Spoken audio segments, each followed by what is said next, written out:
Hello friend, welcome to my YouTube channel. अगर आप हमारे इस चैनल पर नए हैं तो इस चैनल को सब्सक्राइब जरूर कीजिएगा और साथ ही साथ बेल आइकन को भी प्रेस करना ना भूलिएगा। तो चलिए मित्रों, शुरू करते हैं आज की एक और ही इंटरेस्टिंग कहानी। आज की कहानी अपराधी बकरी की कहानी है। बहुत साल पहले एक राज्य में कृष्णदेव नामक एक राजा शासन किया करता था। वह अपने राज्य के सभी व्यक्तियों का बहुत ही अच्छे से ख्याल रखता था। एक बार शिकार करने के लिए वह अपने मंत्रियों के साथ जंगल की तरफ जाता है। जंगल की तरफ जाते समय रास्ते में उसे एक बहुत ही सुंदर और सुगंधित पुष्प का पौधा दिखाई देता है। उस पौधे को देखकर राजा मोहित हो जाता है और वह बिना कुछ सोचे समझे अपने मंत्रियों को उस पौधे को लाने का आदेश दे देता है। राजा की आज्ञा को पाकर सभी मंत्री उस पौधे को लाने के लिए उस तरफ चले जाते हैं। काफी मेहनत करने के बाद मंत्रियों द्वारा उसमें से एक पौधा लाया गया। मंत्री उस पौधे को राजा को सौंपते हुए ये कहते हैं कि इसकी काफी देखभाल करने के बाद और काफी समय के बाद इसमें बहुत ही सुगंधित पुष्प लगेंगे और वह पुष्प आपकी मनचाही इच्छाओं को पूरा करेगा। यह बात सुन राजा बहुत प्रसन्न हो जाते हैं और बड़ी सावधानी से उसे अपने राज्य की तरफ लेकर चले जाते हैं। पुष्प को राज्य की तरफ ले जाकर अपने सबसे विश्वासी माली को बुलाते हैं और उस पौधे को सौंपते हुए उसे आगाह करते हैं। वो कहते हैं कि इस पुष्प को अपनी जान की भांति तुम दिन रात परिश्रम के साथ सिंचित करना और अगर किसी भी प्रकार का त्रुटि तुमसे होता है तो उसकी सजा तुम्हें मृत्यु दंड मिलेगी। यह बात सुनकर माली राजा की आज्ञा को मानते हुए हाँ में सर हिलाता है और उस पुष्प को लेकर बगीचे की तरफ चले जाता है। माली भी राजा की आज्ञा को मानकर बड़ी मेहनत से दिन रात उस पौधे को सींचता है। राजा उस पौधे का इतना आदी हो गया था कि उस पौधे को देखे बिना उसे चैन नहीं आता था। इसलिए राजा ने एक कुटिया बनवाई और उस कुटिया में प्रत्येक दिन जाकर घंटों बैठकर उस पौधे को देखता था। ऐसा करते काफी समय बीत गया। माली भी बड़ी मेहनत से उस पौधे को सींचने लगा।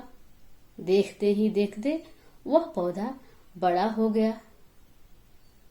रोज दिन की भांति एक दिन राजा पुनः कुटिया में जाता है, लेकिन उस दिन उसे बड़ा आश्चर्य होता है। उस दिन उस स्थान पे पौधा था ही नहीं, जिसे देखकर राजा बहुत क्रोधित हो जाता है और क्रोधवश वह माली को राज दरबार में बुलाता है। इधर माली राजा के क्रोध को देखकर बहुत भयभीत हो जाता है।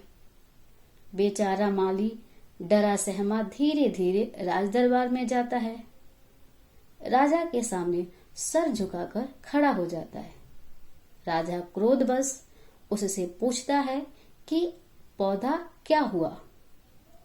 जैसे ही माली इस बात को सुनता है, बेचारा डरा डरा धीमी शब्दों में उत्तर देता है और वह कहता है कि महाराज, आपके उस पौधे को मेरी बकरी ने खा लिया। यह बात सुन राजा और भी क्रोधित हो जाता है। गुस्से से उसकी आंखें लाल हो जाती है और क्रोध में आकर सबके सामने उसे मृत्यु दंड की सजा सुना देता है। मृत्यु दंड की सजा सुन बेचारा माली बहुत दुखी होता है। दुखी मन से बेचारा माली अपने घर आता है। अब जैसे ही माली अपने घर आता है, उसकी पत्नी उसे देख उससे पूछती है, आप इतने दुखी क्यों हैं? पत्नी की बात सुनते ही माली सारी कहानी अपने पत्नी को सुना देता है। जैसे ही पति को प्राण दंड की सजा सुन माली और भी दुखी हो जाती है और दौड़े दौड़े बिना कुछ सोचे समझे राजा के दरबार में चली जाती है। राजा के सामने काफी विनती करती है, बिलखती है, रोती है, किंतु राजा को इस बात का जरा भी फर्क नहीं पड़ता है और वह अपने आदेश से बिल्कुल भी टस से मस नहीं होता है। वहां से बेचारी मालिन दुखी मन से अपने घर को वापस आ रही होती है। तभी रास्ते में उसे एक आदमी मिलता है और वह उसे सलाह देता है। वह कहता है, अगर तुम्हें अपने पति की जिंदगी चाहिए तो इसके लिए तुम्हें तेनालीराम के पास जाना चाहिए। वह जरूर ही तुम्हें कोई न कोई उपाय सुझाएंगे। यह बात सुनकर पत्नी दौड़े दौड़े तेनालीराम के पास जाती है। वहां जाकर वह सारी घटना तेनालीराम को बता देती है। तेनालीराम सारी बात सुनते हैं और उसे एक युक्ति बताते हैं और वो कहते हैं कि तुम बिना समय गवाए तुम अभी राज्यमहल की तरफ प्रस्थान करो। तभी मालिन उस बकरी को पकड़ के, जिसने राजा के पौधे को खाया हुआ था, बहुत बहुत पीटना शुरू करती है। इतना पीटती है कि बेचारी बकरी मरे मरे हो जाती है। यह देख उस राज्य का कोतवाल उस मालिन और उस बकरी को पकड़ लेता है। उस राज्य में किसी भी बेजुबान जानवरों को पीटना अपराध माना जाता था। यह घटना देखकर बेचारा गांव वाले भी दुखी हो जाते हैं और वह भी मालिन को कोसने लगते हैं।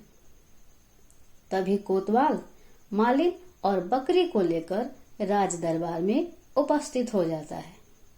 राजा से कहता है कि इस मालिन ने इस बेजुबान बकरी को इतना मारा है कि यह मरने की अवस्था में हो गई है।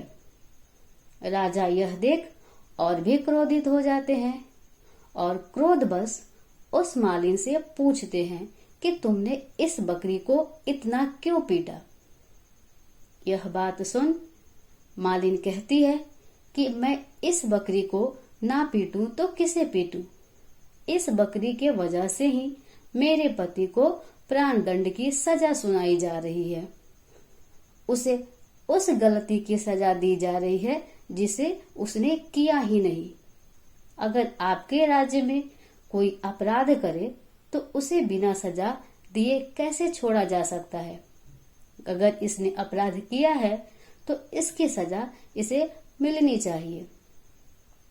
यह बात सुन राजा समझ गया कि यह किसी और की युक्ति नहीं बल्कि यह तेनालीराम की युक्ति है।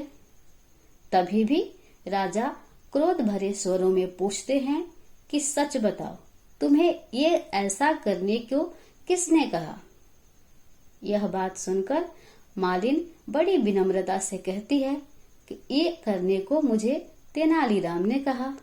उन्होंने ही मुझे कहा कि ऐसा तुम राज्य दरबार में जाकर करना, जिससे राजा तुम्हारी भावनाओं को समझेंगे और जरूर तुम्हारे पति को प्राण दंड की सजा से मुक्त कर देंगे।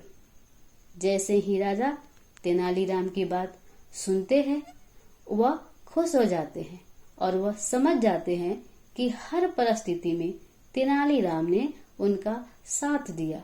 हर बुराइयों को करने से तेनालीराम ने उन्हें रोका है और उस वक्त राजा ने माली की सजा को भी मुक्त कर दिया।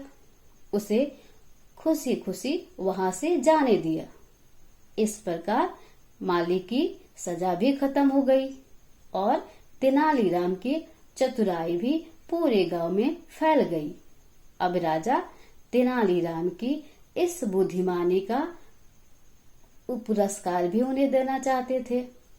इसके लिए उन्होंने तेनालीराम को 50 स्वर्ण मुद्राएं भी दिए और इस प्रकार उन्होंने अपने राज्य का एक बार फिर नाम भी रोशन कर दिया। इस प्रकार इस कहानी का अंत होता है। तो आपको कैसी लगी आज की ये कहानी? अगर आपको ये कहानी पसंद आया हो तो इस चैनल को एक बार सब्सक्राइब जरूर कीजिएगा।